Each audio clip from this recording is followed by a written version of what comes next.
Paper होता है 100 अंक का, जिसमें 20% अंक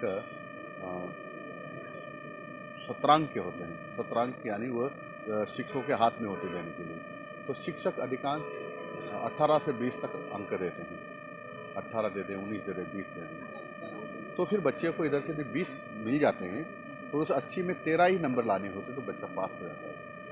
और जो 80 में से 13 नंबर लाएगा बच्चा, वो पास तो रिकॉर्ड पर तो हो जाएगा, लेकिन उसको हम शिक्षित नहीं बोल सकते, अच्छा नहीं बोल सकते। लेकिन सरकार का नियम है, इसलिए उनको पास करना पड़ता है। तो हमने ये अब की बार प्रावधान किया है कि 20 में से तुम कितने भी नंबर दो, लेकिन 80 में से आपको 40 नंबर लाने होंगे।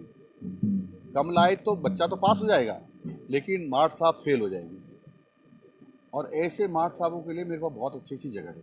उधर हमारे 12 जिले में भी, नागौर में ऐसा होगा तो 12 जिले में ले जाएंगे, गंगानगर में होगा तो बांसवाड़ा ले जाएंगे, और बांसवाड़ा में हो जाएगा तो गंगानगर रख देंगे। अच्छी अच्छी जगह हमारे यहाँ है। और इसके कारण से शिक्षक अब पहले की अपेक्षा पढ़ाई अच्छी करने लगे हैं, और क्योंकि शिक्षक बहुत अच्छा पढ़ा रहे हैं, तो मेरी अपेक्षा है कि अब ऐसी नौबत नहीं आएगी कि किसी अध्यापक के खिलाफ हमको एक्शन लेना पड़े।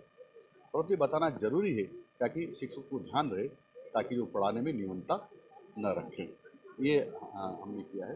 दूसरा भी मैंने आपको बताया था यहाँ कि बोर्ड की परीक्षा में रिजल्ट आने के बाद जब बच्चे को पता चलता है कि मेरे अंक कम आए हैं, मैंने जितना लिखा था उतना अंक नहीं आए, तो रीटोटलिंग करने की हमारे यहाँ व्यवस्था है। तो रीटोटलिंग कराता है।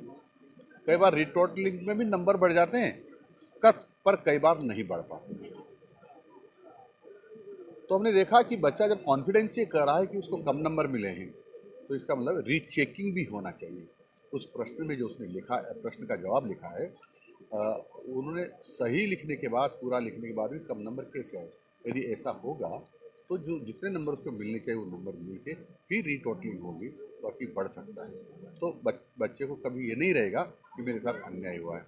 अदरवाइज कई बार लगता है कि मेरा अच्छा पूरा लिखने के बाद भी और मेरे साथ अन्याय हुआ है।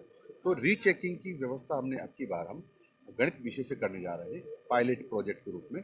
यदि ये सफल रहा तो हम पूरे सभी सब्जेक्ट में इसको लागू करेंगे, ताकि किसी भी बच्चे को संशय नहीं रहेगा कि मैंने जितना लिखा उतना अंक नहीं मिले। अभी बोर्ड की परीक्षा चल रही है, आने वाला सत्र होगा, रिक्त पद किस तरह भरेगी सरकार? अच्छा पूछा आपने मित्रों। कांग्रेस ने 5 साल से कोई प्रमोशन नहीं किया, क्योंकि प्रमोशन से कई सारे पद भरे जाते थे और इसके कारण से कई सारे पद खाली थे।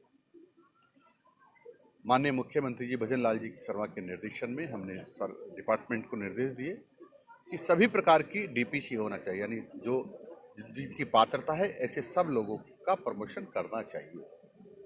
और हमने अभियान चला करके तो 25,000 शिक्षकों का हमने प्रमोशन कर दिया है। 3rd ग्रेड से 2nd ग्रेड जो होने उनकी बाकी है।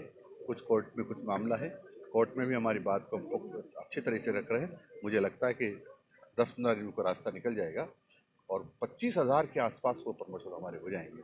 इसलिए 1 साल में हम 50,000 प्रमोशन करने में सफल रहेंगे तो बहुत सारे पद भर जाएंगे।